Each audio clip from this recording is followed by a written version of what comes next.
Waheguru Ji Ka Khalsa, Waheguru Ji Ki Fateh. Thanks for joining me, Jag Singh, for another dose of Positive Minds on the Seek channel.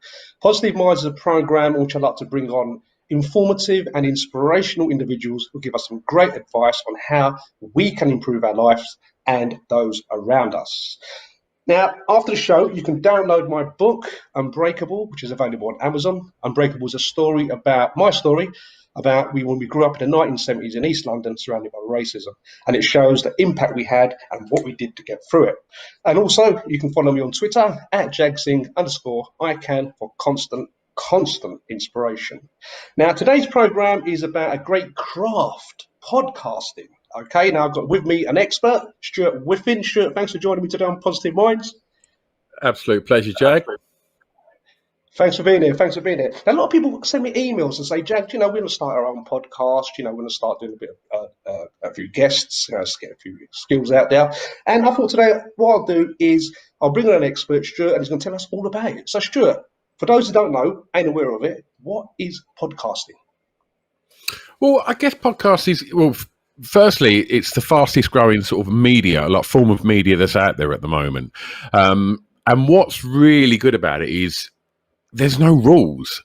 So it's not like if you want to forge your career in television or radio, or as a broadcaster, you need a sort of background and it's quite difficult to get involved with. And whereas podcasting, there is no rules. You can talk about whatever you want. You can launch a podcast on anything and it can be done on literally no budget. So I think that's what makes it a really exciting form of media. And I think that's why it's open to everybody that's got an idea. My advice is have a go. Excellent. Sure. What is the name of your podcast? I have a couple. The one that I'd like to talk about really is Off the Beat and Track podcast. If you're interested in me telling you a little bit more about that, Jag, then I'm happy to do so. So it's basically a long form interview podcast where I have, I guess you could say, like maybe high profile musicians. I also have sort of actors and DJs and producers come on, and I asked them to curate a playlist of 7 records, 7 tracks, but them 7 tracks start from what song, what was the first song you heard that had an emotional impact on you? And so it starts very, very young, and then the track listing builds the bones of a sort of career defining conversation that works my way through their life, and I get to find out so much more about them. And that's one of the things that I think is something that can be really gained from podcasting is the connection you get with someone. If you sit in a job interview or you sit in in a bar and you just chat to someone for half an hour, you'll chew the fat and you'll talk about, bits and pieces. Whereas in a podcast, you're one-to-one, a lot of the time headphones on. Some people are really uncomfortable in front of a microphone as well. And so you do your best to relax them. And then before you know it, they're telling you about themselves and they're enjoying it. And then that's when that half hour or that hour's finished, you have a bond with that person that you wouldn't have got any other way than you would just talking to them one-to-one on a podcast. I think it's really, really magical what you can get from a podcast. So, Stuart, when did you start, and why? Why did you start podcasting, and when? Well, I had a friend who is one of the most sort of successful podcasters in the world. His name's Scroobius Pip, and he's a friend of mine, and we promoted events together, and I guested on his podcast, just talking casually, really, not with any sort of real sort of substance involved to it, and it was a lot of fun. And I didn't take it particularly seriously. And the thing that I asked him a little while later was, how many people listen to that, just out of interest? And he was like, just under 2 million. And then I just thought, oh my God, what did I say? And then I was really conscious of what I'd said. And then through that, I kind of got more excited at, what can be done within that form of media. And so I just thought, well, I'm just going to have a go. And I realised that it wasn't like, if I was to set up a radio station or anything like that, it was just a case of, if you've got a telephone, just press record, and that's all you need, and you're up and running, and then upload it to the internet, and you're away. And so, and I just love that kind of sort of almost sort of punk do-it-yourself kind of culture of like, you don't need loads of money. You can just have a go at it, talk about whatever you want, and there will be an audience for it. Whatever it is, someone will find it. Someone will drop you a message and say, really enjoyed that. And then you just think it's totally worth doing. Excellent. Superb. Stuart, how many podcasts have you roughly done? I know you're an expert. How many podcasts have you roughly done at the moment, you say? Of the Off the Beaten Track podcast, I recorded my 298th this afternoon. Whoa. And I've done much the same with my Hardcore Listing podcast, which you've been a guest on, and that was a lovely chat. And yeah, it's like, again, one of the things that's really revolutionised it and made it so much easier is, until the pandemic started, most of my podcasts were done face to face in a studio, which then involves, hiring a studio sometimes, and then also arranging a time when it's convenient for both yourself and the guests to find themselves in the same place at the same time. Whereas now, which initially felt really, really strange, I was like, I don't know what Zoom is. I mean, in hindsight, it's something I wish I would have bought shares in maybe like 6 months before the pandemic. But But to talk to somebody remotely felt really, really strange. And then after sort of doing 2 or 3 podcasts, I realised that it was the way forward. It meant then that the reach of guests went from being, can I get somebody in a studio, to I can speak to anybody all over the world. And I don't have to travel for it. I just turn my laptop on, which means what we're doing now, recording like this, it's commonplace now, and I think it's so much easier, and yeah, I think it's the way forward. So, Stuart, what kind of equipment do you need to start a podcast? Say someone's watching this program right now, they're thinking, you know what, I want to do my own podcast. I've got a few guests I could interview, and I want to develop some skills. What kind of equipment do you need? Is it expensive or is it hard? Not really. I sort of touched upon it, I guess, a little bit flippantly, like you can just do it on your phone. But you can just do it on your phone. If you've got an iPhone or a Samsung, they've generally got really good microphones on it.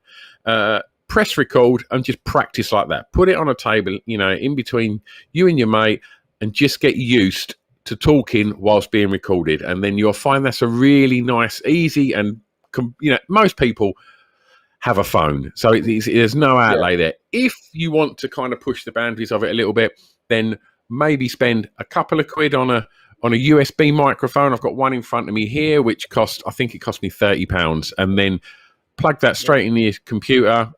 Use free program. There's lots of free software out there for podcasting that you can just record straight onto, and then you've got a great sounding podcast. There's other ways you can do it. You can buy handheld recorders and things like that. But again, once you get into the kind of the feel of podcasting and you start recording, whether it's on your laptop or on your phone or however you do it, you'll start to get the buzz for it. And if you think that it's something that you want to continue and you're passionate about, then you can then look at upscaling to maybe some slightly better equipment. Now, on podcast, Stuart, I mean, what kind of topics can people cover? You can always cover any type of topic, can't you, really? Jag, I'm sure there is one out there about, I don't know, basket weaving in the Andes. There probably is. But it's brilliant. And what you're seeing now as well is, people that set up podcasts, whether it's about music, about film, about relationships, about parenting, there's a podcast for everything. And, just the weirdest and wildest things, there is something out there for it. What you're also seeing now is, because this form of media is exploding, that every single brand and business now want a podcast. So, I'm sure there's a NatWest Bank podcast now. And so there is literally a podcast out there for everything. But don't let that be a reason to put you off. Let that be a reason to inspire you to think, well, if everyone's doing it, so can I. Not like, oh, there's so many out there, does anyone need another one? That should be an inspiration. Excellent. Because, Stuart, you're right there, because everyone can bring something to a podcast, whether you're a motivational speaker, whether you're a teacher, whether you're in the legal side. I mean, anything you want to talk about, people can also cover every topic possible on the podcast, whether it's health, wealth, or everything. Absolutely. I've seen, I run a publication for podcasters, a magazine called Pod Bible. And with that, I've been sort of privy to seeing, podcasts like literally yesterday. You say about wealth. I was approached by a podcast about economics, and that got presented to me yesterday. So it can go from economics. I mean, there's a bundle out there on health and well-being and positivity, and some of these things. What you'll find is you will find a podcast that is in tune with something that you're interested in, and then you'll hear a voice that sometimes you'll just be, oh, do you know what? I'm not really into that one. But then you'll find one and you'll connect with that voice. And then you will feel like you're in the room with that person. The greatest compliments, I've ever had about any podcast I've done is people sending me a message saying, oh, I felt like I was sort of down the pub with you, like chatting to you down the pub. Or it just felt like I was in a room with my mates talking. And that's one of the beautiful things that can really come from podcasting, is that, again, I mentioned it earlier, that connection. And I think whether that's with the guest or whether that's with the listener, I think it's just a beautiful thing when you find that connection and you find a podcast that you're really passionate about and you feel like you know the host. I think that's that's when you've struck gold as a podcaster. Excellent. I remember, Stuart, when I first ever did my TV show on the Seek channel, which was about, say, 4 or 5 years ago, and I sat in front of the cameras in the studio, and they I had about 3-4 cameras on me, and I had a guy at the background going 3, 2, 1, and it was petrifying. And what I want to talk about is that what kind of skills can people create by podcasting? I mean, there's loads of skills that you can develop, because no one's perfect. So we'll start from the bottom and work our way up. I'm sure you have as well. You've done your mistakes. I've done my mistakes. I've done my errors. But what kind of skills can an individual gain from podcasting? Happiness.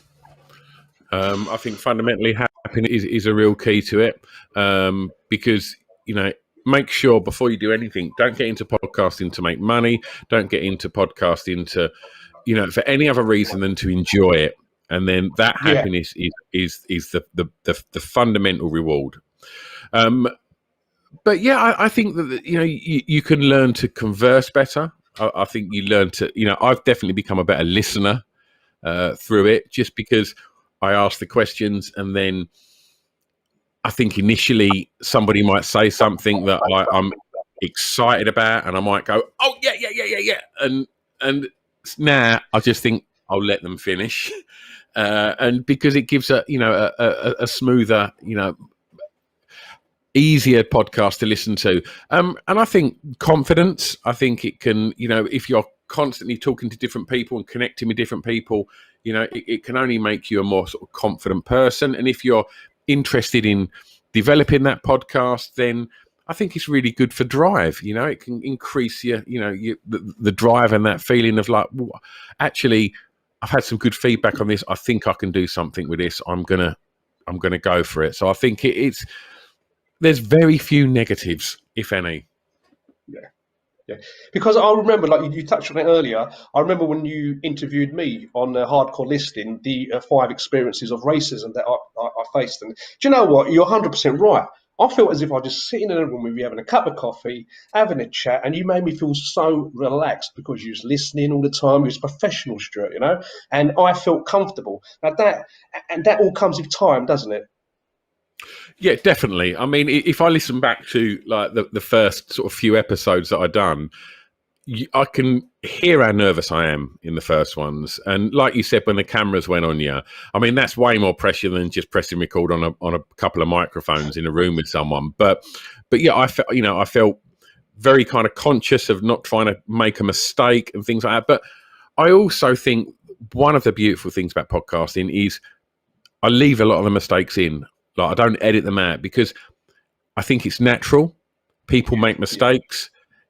People will get things wrong. And I think for me, if I hear a presenter make a mistake, I find it quite endearing, and it makes me kind of relate to them a little bit more, because they're human beings, they're skin and bone, and we do make mistakes and say the wrong things, and I think I try my hardest not to sort of.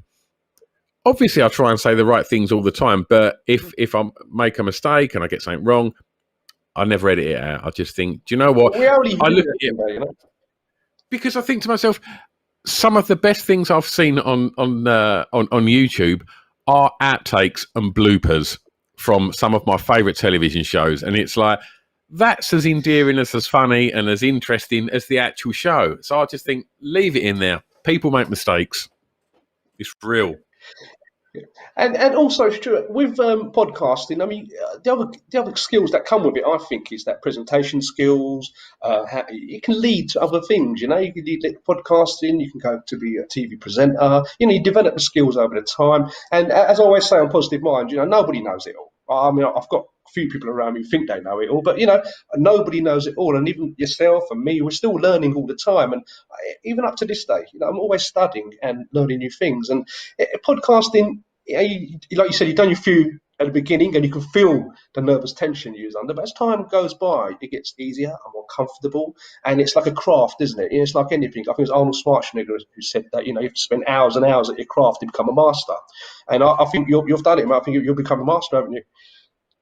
I wouldn't go that far, but I definitely feel I've maybe progressed a little bit from the early shows, but I've still got a long way to go. It's like anything, you know, back when I was a musician, I'd record a track and I'd think, that's the best thing that I've done. I think that really stands up. And then I'd walk out the studio, I'd get in my car and I'd put the radio on, and there a record by someone else, and I was thinking, I've got a long way to go yet. And it's the same with podcasting. I'll finish a recording and I'll think, that was wonderful. And then I'll go out for my run, I'll put my headphones on, listen to my favourite podcast, and just think, nope, nowhere near this, nowhere near it yet. So, and I think that's good. It's good to, no one wants to think they know it all. Nobody wants to think they've made it. You know, it's all about progression and learning, and that, you know, that quest for, like, you know, to develop yourself. Yeah. I know the answer to this already, but I'm going to ask you anyway, right? Why do you do it? Why do you do podcasting? Because I just think, fundamentally, I love people. I just love talking to people. I don't know if that means I'm just nosy. I don't know, but I'm just really curious. I love creative people. I like hearing what motivates people. You know, I like wondering if people are confident, where that confidence comes from. I like to ask people about imposter syndrome. I like to know about drive. I just, what makes someone passionate about something, and I think that kind of fundamental curiosity in people.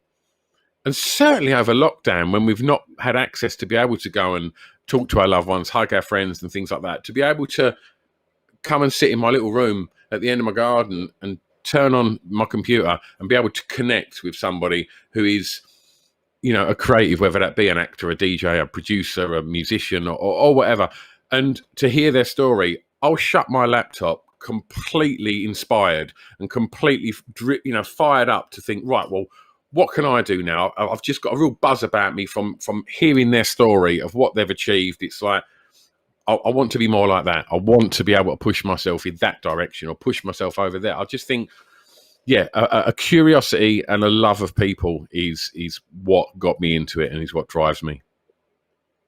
And how do you plan your podcasts? I mean, obviously you've got guests coming on, and you know, you can talk about a certain topic. How do you plan? What's the preparation involved?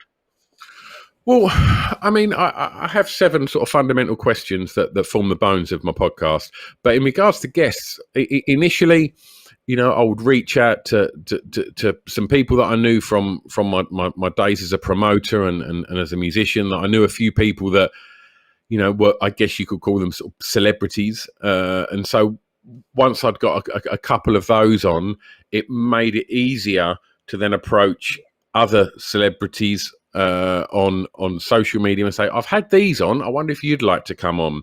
And then that's kind of enabled me to sort of keep pushing and grow the podcast to, you know, to try and get, you know, people that are globally known and you know, and try and get an hour with them to pick their brains and find out how they got where they got. Stuart, listen, thank you so much for coming on today. Listen, you've done a great job. And, someone listening out there, people listening out there thinking to themselves, let's start a podcast. You can start with anything, as we said before, legal, finance, whatever your field of work is. And Stuart, listen, can I have a name of your podcast once again for the audience out there, please? It's you can find out all about it at www.offthebeatandtrackpodcast.com. Thank you very much, Stuart. Stuart, thank you so much for coming on today, and I wish you all pleasure, the best. Keep doing the good work you're doing out there. Thank you, brother. Loved it. So there you go, guys. Stuart Whiffen talking about podcasting in the United Kingdom. Give it a go. As I said, you can start from your phone. So you might not enjoy it. You might meet other people, and you might find it's the best thing you ever did, and it could lead on to anything, becoming a TV presenter or anything. Okay, so give it a go. Guys, thank you so much for joining me today, Jag Singh on Positive Minds. Keep smiling and keep moving forward. Waheguru Ji Ka Khalsa, Waheguru Ji Ki Fateh.